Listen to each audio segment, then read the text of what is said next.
in those moments, you really are so alive because everything about you is just completely reduced to exactly that moment and your existence. Like there's no contemplation of anything else other than the fact that you are alive, and you know this because you could very soon be dead. Yeah. Hi, this is William. Hi, this is William. Mm-hmm. No, I'm William. Hi, this is William. Then I'm Scout. Yep. From Hypermentilating. I see what you're doing. Oh, the podcast. From the podcast. From podcast, The Hypermentilating. A show that follows life and What are you, change Yoda now? through the eyes of a father and daughter. Join us as we find our way together. Together. Finding our way. Alrighty. Finding our way together we are.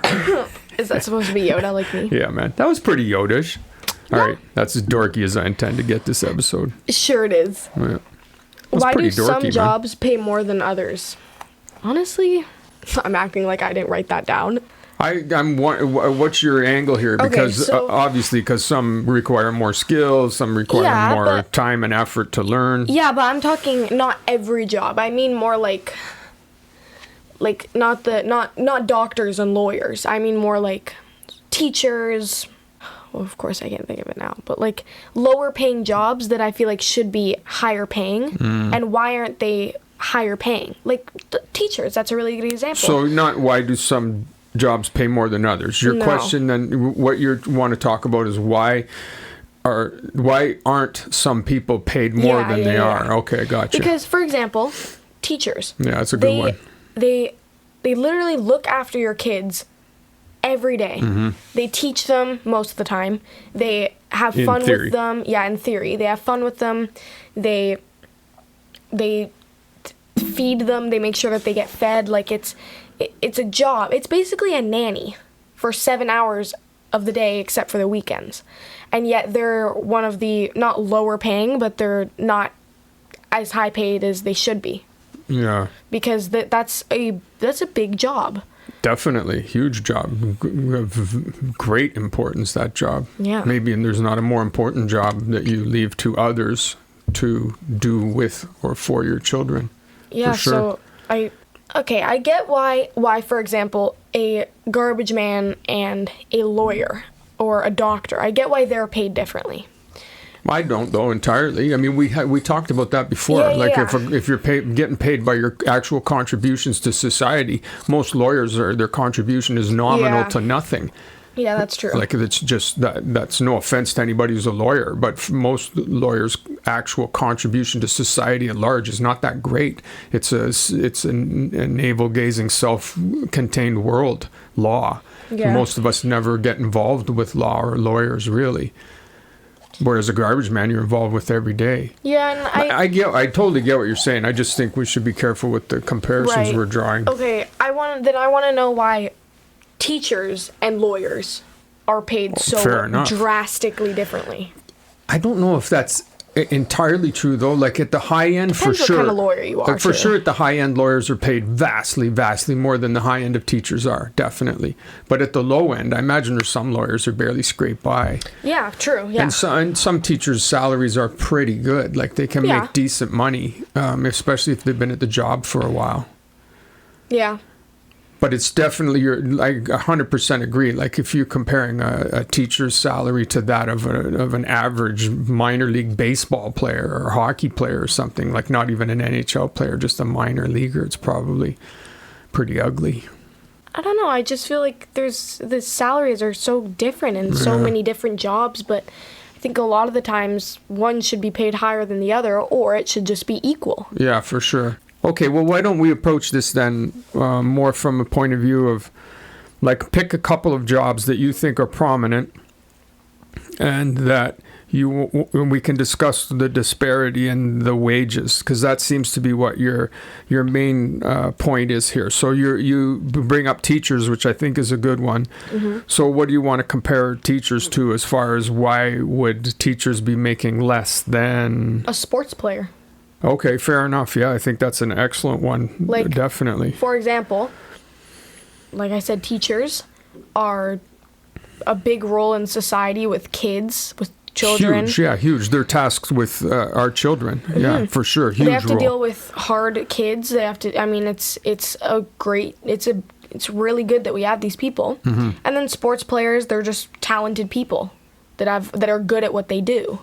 But why are sports players getting paid millions of dollars, hundreds of millions, versus teachers? Because teachers play this role in society that help make us better. Money. Yeah. Like, that's the answer, right? Money. Yeah. I mean, they generate a huge amount of income for a small amount of people. So they make people rich. Teachers don't make anybody rich. Even though long term, the teacher's value is way more. Like, I certainly agree with you 100%. It's insane to me that an overweight 35-year-old can run around the bases and make $15 million a year for having a nominal level of skill compared to players of the past or even the present. And a beautiful, magnificent teacher, can be making maybe six figures if they're lucky after 10 or 15 years to grind it out every day in the face of bureaucracy and no support from the suits in the schools and everything. Yeah, it's ridiculous. It's obscene. But it's money, Irish. It's money, right? No, I know. It's just that, like, sports players and sports in general. I mean, we watch hockey. We're pumped about the hockey game tonight. Yeah. But, like, it's frustrating that people that are just there to entertain and to do the sport that they love get to make millions of dollars versus teachers who genuinely help and build up our community. Well, I mean, why? So your question is why? So why? Like, think about it. Even somebody like Billie Eilish, who you like Billie Eilish. I like Billie Eilish. She seems like a really good person, and she seems to have her head mostly screwed on all right, all things considered. She's super talented, but what makes her more valuable to society than a really good teacher, or even a moderately good teacher? And you say entertainment, you can't dismiss that as like that's nothing, right? Because entertainment plays a huge role in keeping people squared away their whole lives, yeah? Yeah.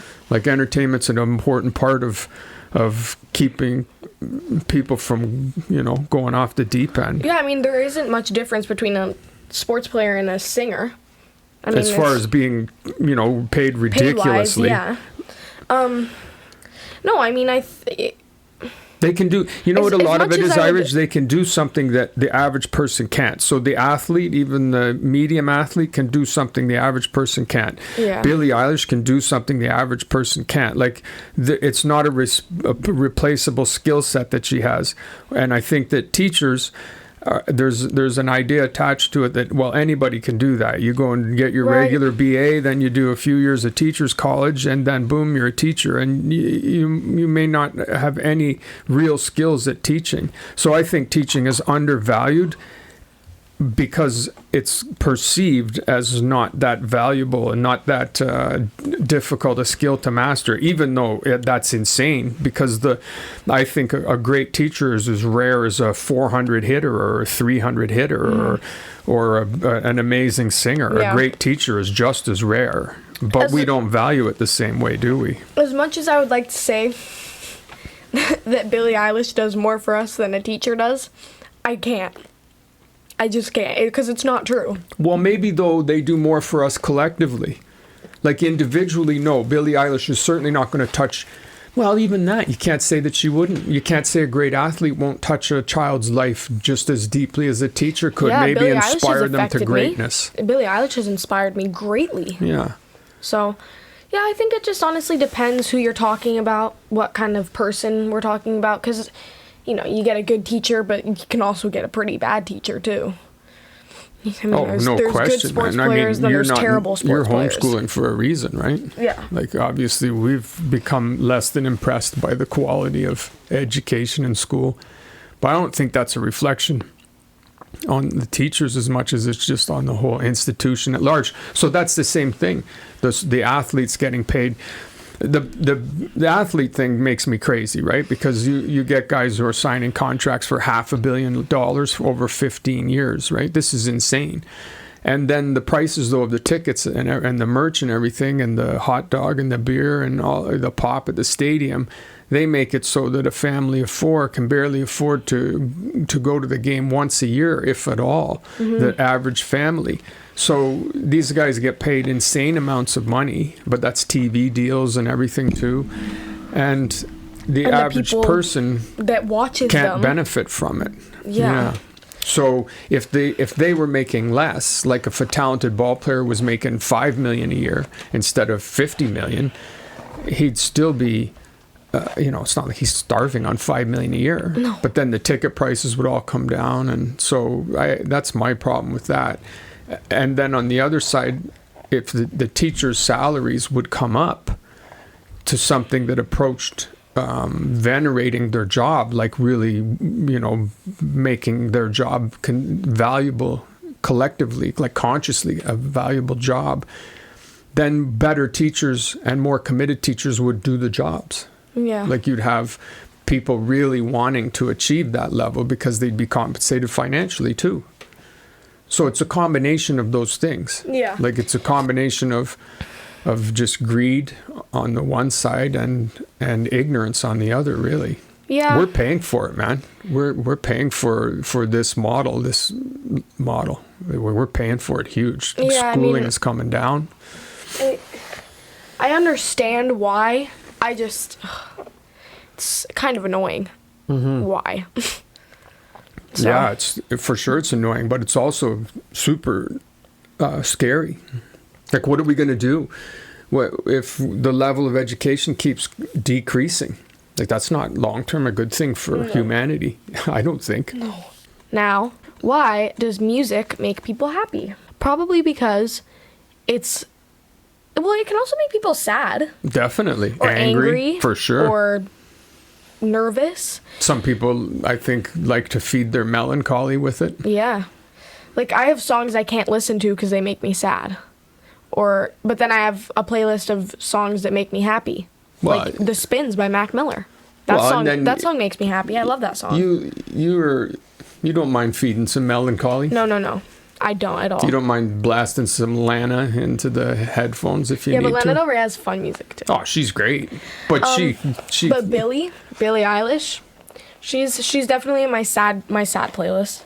But she has fun too. She's also in my Yeah, she does. I guess really you wouldn't describe her as fun though that much. She has energetic music and like cool, it's very fun thoughtful. beats. She has thoughtful music. But yeah, I think that music makes people happy. She's her just own vibe for sure. Yeah, just because it's fun. It's just entertaining, and it's just something you can listen to as a group with people. Yeah, it's something we can all bond about. It's something that can also, create a dent in a friendship or true, or like a difference. True.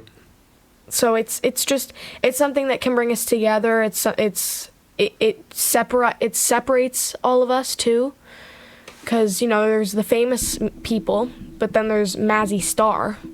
Ooh, Mazzy Star. Not many people know about Mazzy Star. Everybody should though. Yeah, go listen to Mazzy Star. Not very many people do. Actually, the song "Fade Into You" that's on my sad playlist. Hope Sandoval. If anybody is interested, that's Mazzy Star's a woman named Hope Sandoval, essentially. She has a guy that she played with, but she's awesome. Mm-hmm.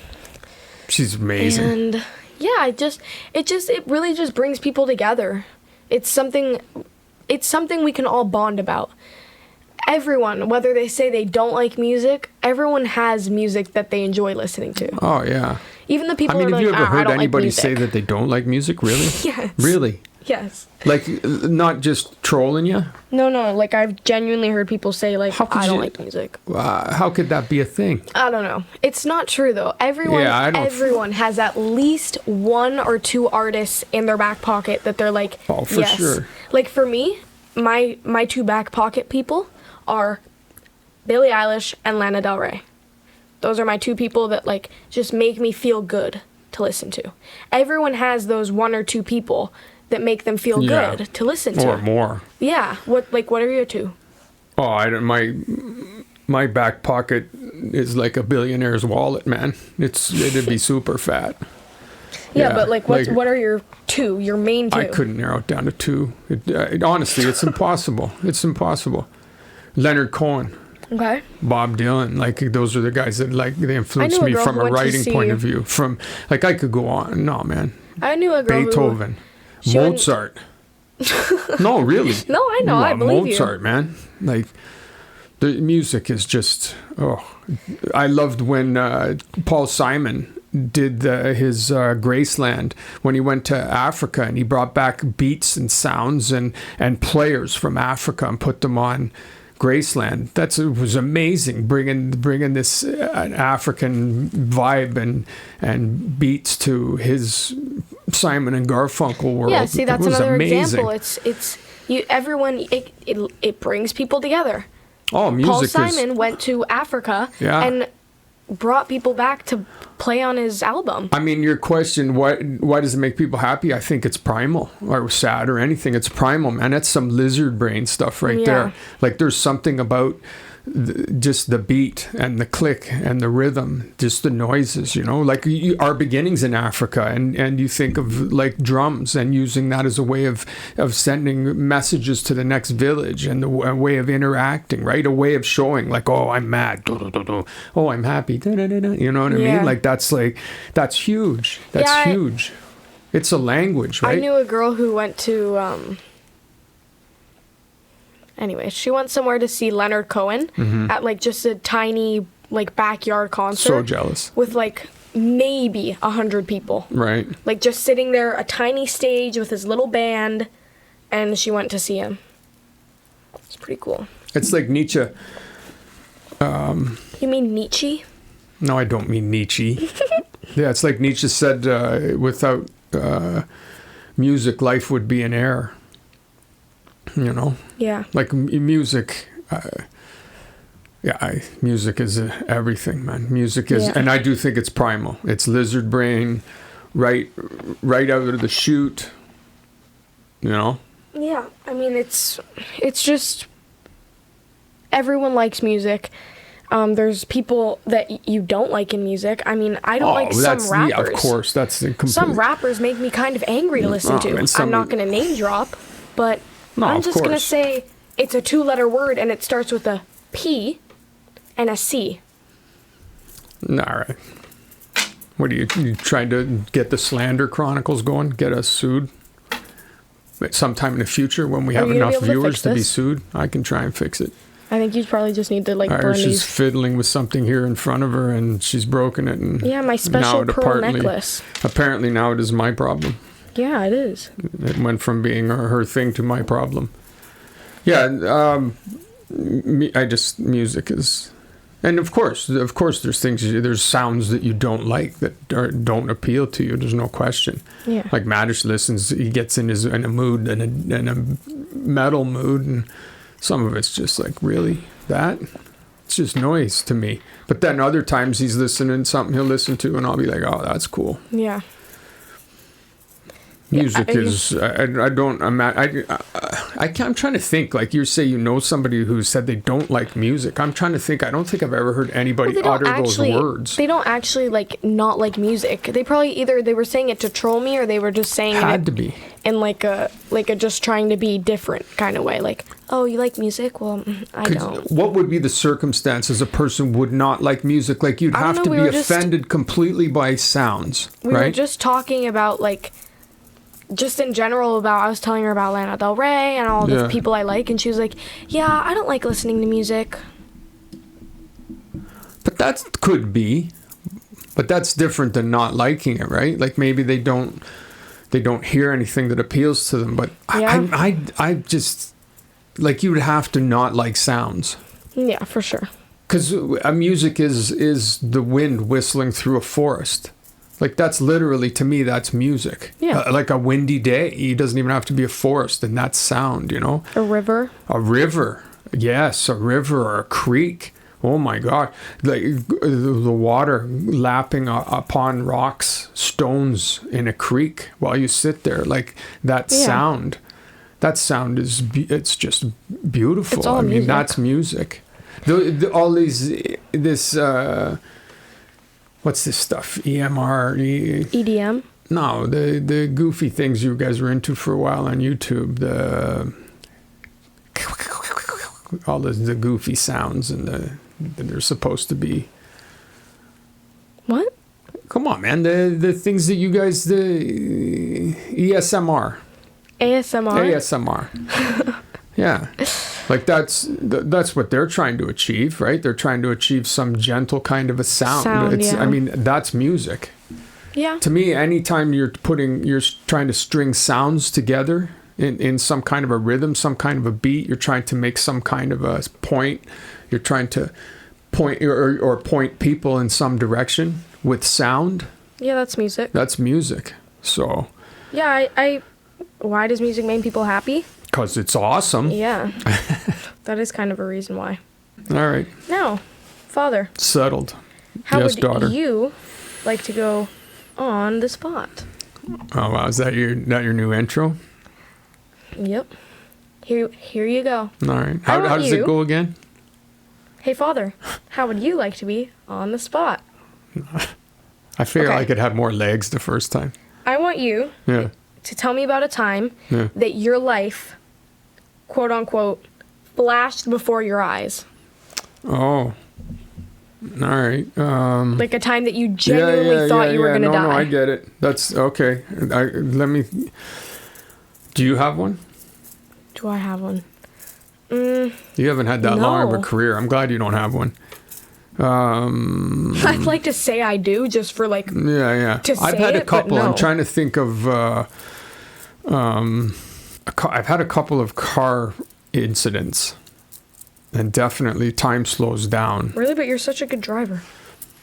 Yeah, but I wasn't always. At one time, I was an idiot hadn't had a license for very long and thought he was, Oh yeah. immortal, like all young idiots. That's why insurance for kids is so high, right? Yeah. Because you haven't yet learned that you're not immortal, and nor is anyone else. Life flashed before my eyes. I think, no, that was more panic. I don't know. Now that I think about it, I've had these moments where it was like I realized that death was quite close. Mm-hmm. But I didn't really have the experience of flashbacks, like, that was me when I was a little kid. I don't mean exactly. That's just a way of phrasing it. I just mean like a time that you were so genuinely scared you thought you might die. Okay, all right. I don't actually mean when your life flashed before your eyes. The worst one, I know the worst one. The worst one was when my buddy and I went scuba diving.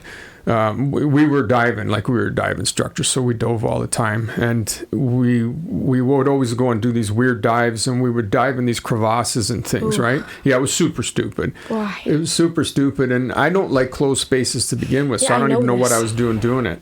But it was also kind of interesting to see where they would lead to, right? Like, it's like, why do you do anything? It just seemed like a good idea.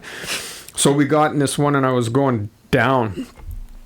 And it was getting narrower and narrower, and I couldn't go back up. So I had to just keep going down and just hope that I was going to get to an opening and be able to shoot out into open water, right? And that one was super, super scary, because that one I was starting to think like, okay, I'm in, like, this is really, really bad. Like, I was starting to think, okay, can I maneuver my tank off and then maybe turn myself around and hold my breath long enough to go back up the way I came, like not speed up, because I knew that would cause a problem too, but to go up slowly. Mm-hmm. Like, I was trying to calculate if I had a way out, Yeah, but then I'm just going deeper as I'm doing that. Yeah. It was that, even recounting it is kind of, that one was really, really scary.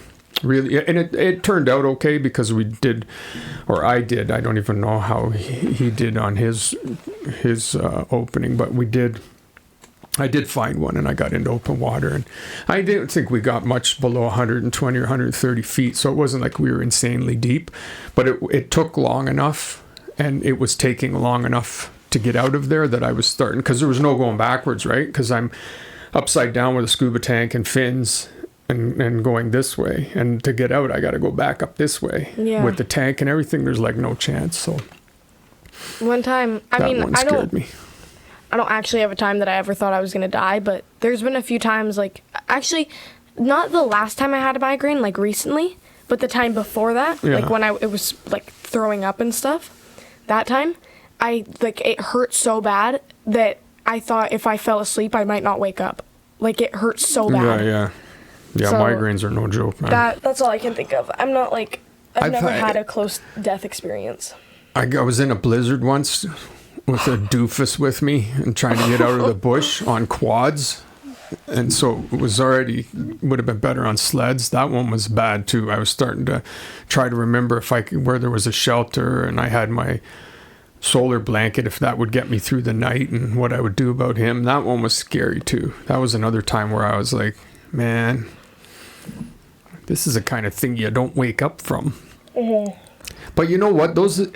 That's the thing. Like, I'm not a thrill seeker at all, right? I'm not like bungee jumping to me is just moronic.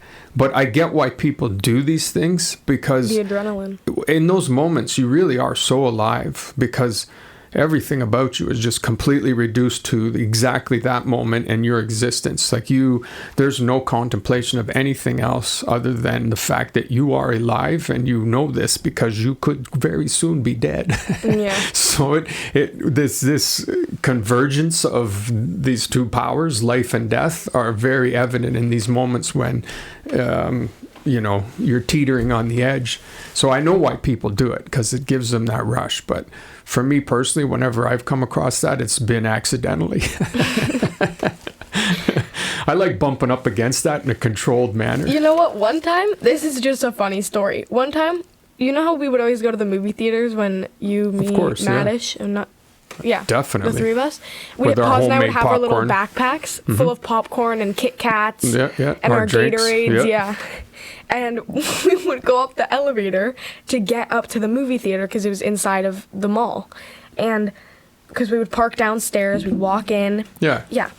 Well, one time, on our way out of the elevator after a movie, I remember what movie we went to watch too.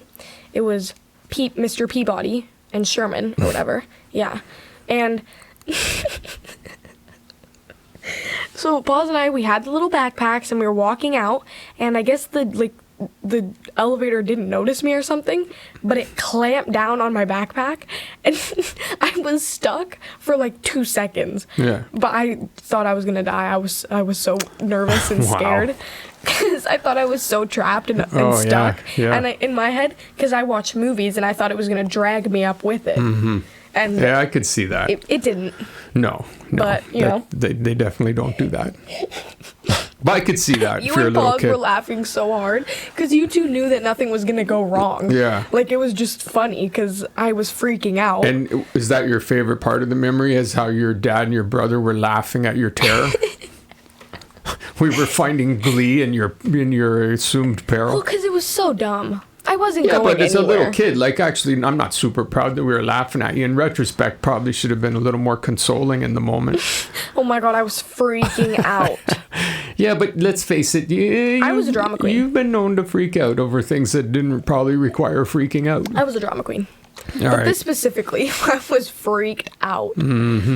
Okay. Oh, well, we could do quite a few segments on that. Times you were freaked out. Next, we have a hear me out, okay? Okay. My hear me out is hot weather. After being here for like, a month or whatever, and feeling the cool weather, I haven't been sticky in a month. Mm-hmm. I haven't sweat in a month. Mm-hmm. Heaven. Genuinely, why do people enjoy being in the heat? Why do people like sweating and people think that that's nicer than the cold weather? Oh my, the cold weather. No. I would rather be bundled up with jackets and layered pants and boots and be comfortable in the cold weather than be in the heat. You have nothing to do. You can't run around naked. Just so the people know, we arrived here in Southern Ontario, Canada at the end of March. That's right. The beginning of April. We So were the stuck in a cold small weather, blizzard. the cold weather of which Irish speaks is not November, December, January, February. It's not even late October. No, but what I'm saying is like in Mexico where we live, Yeah. it's you can't do anything about it. Like you go outside and you're just hot. You can't remove layers. You're just stuck in what you're wearing. Yeah. The best you can do is a bathing suit. Right. But here or in cold weather anywhere, bundle yourself up. Sure. Layers. And Yes. then you're comfortable. Yes. You're not hot and you're not cold. You can make it so that you can be comfortable in cold weather. And the heat, you can't. You're just hot. I hear you. And I respectfully say that you need to spend some time in November, December, January, February, in and around this area when, for example, your boogers are freezing. If you were to pee outside, it would freeze before it hits the ground. Really? It almost. I remember you telling me the story about how the boy told everyone that if you did tell me this, yeah? I don't know. Where if you spit on the ground, it would freeze, and so everyone was spitting on the ground. No. But you swear definitely... you told me that. Spit definitely freezes in the cold of winter, man. Or when you were walking with your friend and he had allergies, and his snot was running, and it froze. Okay. All right. Did you not tell me that? I've told you variations of... I've told you lots of things that don't need to go on the podcast. Anyways, that's my hear me out. Heat. Ew. Yeah, but... but... Ew. Oh, my. Wow. Once again, I reiterate, I respectfully disagree. I think that you need to spend some time in truly cold weather. Respectfully, you're wrong. You know that snowstorm we got caught in coming out of Home Depot? Yeah, and after 2 seconds, I'm scraping your windshield, and your eyes are the size of saucers, and you're like, "Are you scraping ice? Is that ice, Dad?" That was so cool. Oh, it was so cool. And you guys were sitting in a back seat shivering. You realize that 5 or 10 minutes of the state you were in, if I hadn't have gotten the heater going in the car, the way you were dressed incorrectly because you wouldn't listen to me. I didn't know. You didn't know. I knew. You wouldn't listen to me, and you morons were dressed wrong. Now you know. But imagine if you had to spend 15, 20 minutes in the back seat of that car in that weather, dressed as you were, somewhat wet as you had become from the walk from the door to the car. You're not going to live very long. Did I not say in my little rant, bundled up? I made sure that I said bundled up and comfortable in the cold weather. Yeah, but I'm not talking about scenarios where I'm dressed for December in Mexico. I'm talking about survival in the heat requires, at the end of the day, it can be uncomfortable, but unless it's like 45 degrees out, like we're not talking, in an Arizona desert, like that kind of heat, like 30, 35 degrees, 100 degrees Fahrenheit, requires water and the ability to find shade or create shade to survive. No, but hold on. Like real winter, middle of winter, freezing, below freezing temperatures requires more than just bundling up. If you're stuck outside, Irish, it requires way more than that. Like I worked outside all the time. It requires so much more than that. The temperatures get like that. Every piece of skin that's exposed on your face, your cheeks, it doesn't take long before that's frostbite. Like it's really, really menacing. It's really menacing. Okay, then I'm talking about the cold weather that I'm experiencing right now. Like nice, because I agree with you that seasons are nice. The air's just fresher. Well, and we're thinking of moving. It's more breathable. Where we are in Mexico is pretty year-round hot, and we're thinking of moving to somewhere more temperate, so we get nicer weather where you need pants once in a while, you need a jacket. Yeah. So I totally agree with you. Like if I can avoid non-stop blistering heat, for sure, I'm all for it. But I don't want non-stop cold, menacing cold either. Yeah. 2 summers ago, we went to California, and I forget where, but we went somewhere. Oh my God! During the summer too. It was so hot. Yeah. It was hard to breathe in air. Yeah. I was like... I know. That's terrible. I was breathing like that just to take in breaths. Yeah, I don't know how anybody could live like that either. I totally agree with that. But that's not where we live. It's not like that. Yeah. And we went back to where we were staying, and the AC was blasting, and I was like... I had to gather my breath just from walking from the driveway to the house. Yeah, it's not livable. Because it was 45 degrees outside. When we drove down to Mexico, when you were in your mom's belly and Madish was in the back seat with Jack, we stopped. I don't know if it was Nevada It was somewhere like that. It was south of California. Anyhow, it was somewhere like that. Maybe Arizona, I don't know. Texas, northern Texas. But it was, we pulled over to a rest area to gas, pee, whatever. And I sat in a picnic table. And I'll never forget it. I sat with my back to the car just by myself.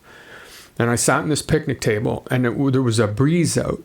It was so hot that the breeze was hot. So it wasn't like the breeze would cool you off like our breezes in Nayarit or Jalisco, they'll cool us off. This breeze was just so hot, and it felt like I had on a wool sweater. Like the wind, the breeze was a wool sweater around me, and I was already hot, and somebody had wrapped me in a wool sweater, and it was, I couldn't believe how gross it was. And I always thought, like, man, who lives here and how? Like, how do you do it? Because the idea of being stuck inside all day because of the heat is just as bad, is worse. Okay, so I guess we agree. Because I would rather, I would rather live in a really cold climate, like north of the Arctic Circle, where I had to bundle up every day. Because at least, yes, I could bundle up and go out for some time in that. Yeah, because there's no way of going out in that kind of weather that I'm describing. So I guess I agree with you at the end of the day. Yeah. You're hearing me out has touched me. You're welcome. No, it's I definitely, if I had to choose between freezing cold that I had to bundle up for and that kind of heat that just wraps you up in a woolly blanket, no, man. And then the last part of my rant is hot rain. You know how where we live, when it rains, it's so humid that you would think the rain makes everything colder and it cools you down. No, sure doesn't. Sure doesn't. Not even close. Kind of annoying, really. Oh, yeah. Yes. You should definitely let the people know how hard it is to live by the ocean with the mountains in the background. Okay, whenever I tell people, they're like, why are you sick of the ocean? I live near it. Yeah. It gets kind of annoying after a bit. It gets to a point where I'd rather go up to the mountains for a bit. Which is the intention. Okay. I love you, Dad. I love you. Next time. That was episode the 26th. 6th.